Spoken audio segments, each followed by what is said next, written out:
Dans l'actualité également ce matin, Édouard Philippe, visé par une enquête pour détournement de fonds publics, le parquet national financier vient d'ouvrir une information judiciaire. Vincent Mantigam du service police-justice est avec nous.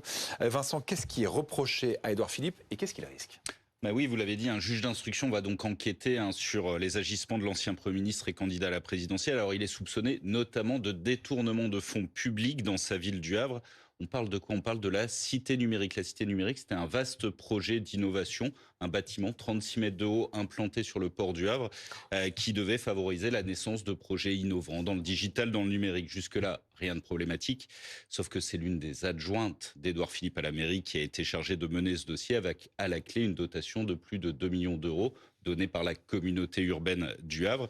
Et donc dans ce dossier, en fait, Édouard Philippe, il est soupçonné d'avoir contourné les règles d'attribution des marchés publics en favorisant son adjointe. En échange de quoi? C'est toute la question qui se pose. En échange d'un soutien politique, relationnel.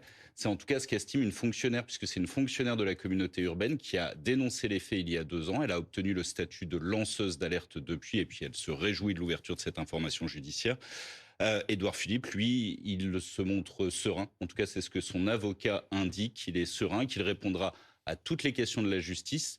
Il est encore trop tôt pour savoir si ces questions arriveront avant la présidentielle, puisqu'on en est au tout début des investigations avec l'ouverture de cette information judiciaire.